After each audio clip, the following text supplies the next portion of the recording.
이단을 다룬 시사 프로그램에서 이런 멘트가 나왔습니다. 판사, 검사, 변호사, 의사, 교수, 배울 만큼 배운 고위층 사람들, 지위고하를 막론하고 모든 사람들이 다 이단에 빠져들 수 있습니다. 여러분, 믿어지십니까? 성경도 어느 정도 알고 배울 만큼 배웠고 판단력도 있어 보이는 사람들이 어떻게 말도 안 되는 저런 터무니없는 이단의 주장을 믿을 수 있는 걸까요? 오늘은 이것을 프레임이라는 개념으로 설명해 보려고 합니다. 재미있는 일화가 하나 있습니다. 한 연예인이 자신이 가고 싶었던 대학에 지원했다가 불합격했습니다. 나중에 사회자가 그에게 이렇게 물었습니다. 그 대학에 낙방하셨죠? 그러자 이 연예인이 정색하며 이렇게 말하더군요. 낙방이라니요? 무슨 말을 그렇게 섭섭하게 하십니까? 그 학교와 제가 서로 조건이 맞지 않았다고 다시 말을 정정해 주십시오. 대학에 합격하지 못했다는 사실은 그대로입니다. 사실은 달라지지 않았습니다. 그런데 그것을 바라보는 틀은 달라졌습니다. 틀이 달라지자 의미도 달라졌습니다.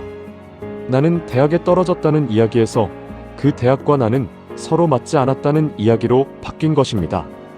이것이 프레임입니다. 프레임은 사실 자체를 바꾸지는 않습니다. 그러나 그 사실을 어떻게 보고, 어떻게 해석하고, 어떻게 반응하게 할 것인지를 바꿉니다.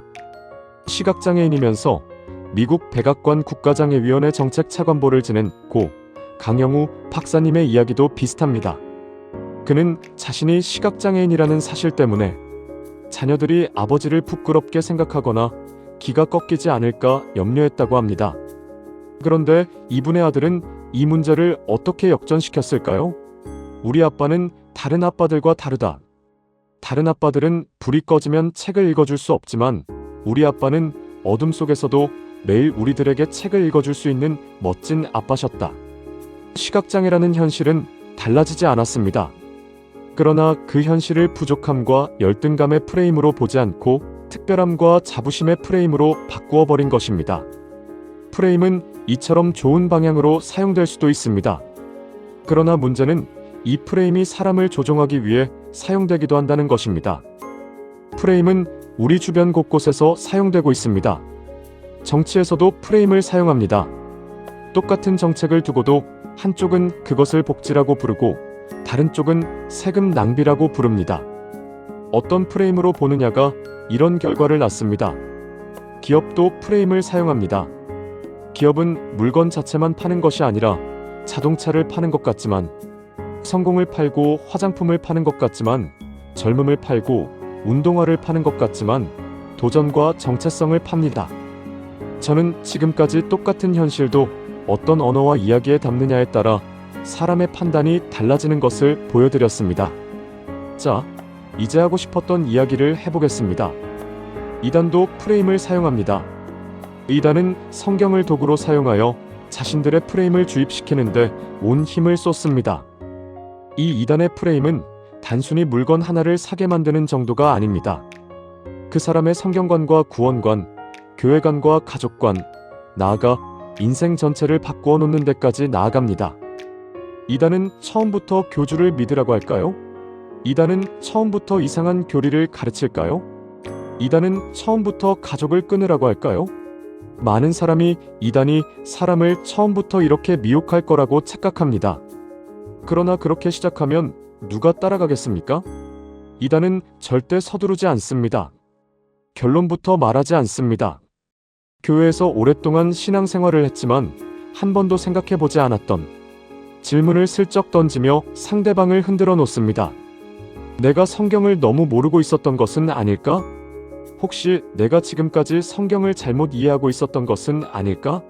하고 상대방이 약간 흔들리는 것 같으면 그 틈으로 새로운 답을 집어넣습니다. 하지만 실제로 그들이 먼저 집어넣는 것은 하나의 단순한 답이 아니라 더 중요한 것을 집어넣습니다. 그것이 바로 프레임입니다. 사람은 사실만을 보는 것이 아닙니다. 자신이 가지고 있는 프레임을 통해 사실을 봅니다. 그래서 이단은 처음부터 엄청난 거짓말을 들이미는 것이 아니라 서서히 프레임 작업을 시도합니다. 그리고 그 프레임이 자리를 잡으면 그 다음부터는 모든 성경 구절이 그 프레임을 증명하는 것처럼 보이는 심화학습에 들어갑니다. 그러므로 누군가가 성경을 아주 많이 인용한다고 해서 그 가르침이 자동으로 성경적인 것은 아닙니다. 성경 구절을 얼마나 많이 사용했는가 보다 그 구절들을 어떤 틀 안에 집어넣고 있는지를 보아야 합니다. 여러분이 어떤 가르침을 들을 때 이 질문을 꼭 해보시기 바랍니다. 이 사람이 지금 어떤 결론을 말하고 있는가? 이 사람이 이 성경 구절들을 어떤 전제 위에서 연결하고 있는가? 무슨 결론을 말하는지만 볼 것이 아니라 그 결론에 도달하도록 미리 어떤 운동장을 만들어 놓았는지를 볼 수 있어야 합니다. 그렇다면 우리는 어떻게 해야 할까요? 모든 이단의 교리를 전부 공부해야 할까요? 신천지 교리도 공부하고, 통일교 교리도 공부하고, 하나님의 교회 교리도 공부하고, 또 새로 생겨나는 수많은 집단의 교리를 일일이 공부해야 할까요?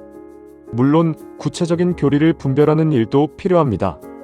그러나 더 좋은 방법이 있습니다.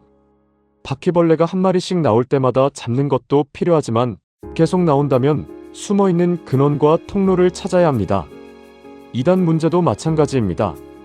각각의 교리를 하나씩 반박하는 것을 넘어 그 교리들을 만들어내는 해석의 구조, 곧 프레임을 보아야 합니다. 이단을 분별하는 출발점은 모든 이단 교리를 외우는 것이 아닙니다. 이단들이 어떤 안경을 쓰고 성경을 읽고 있는지를 살피는 것입니다. 그리고 우리는 성경 전체를 바르게 바라볼 수 있는 건강한 프레임으로 무장하는 것입니다. 다음에 또 찾아뵙겠습니다. 성경의 문해력을 키워주는 바이블 리터러시 채널이었습니다.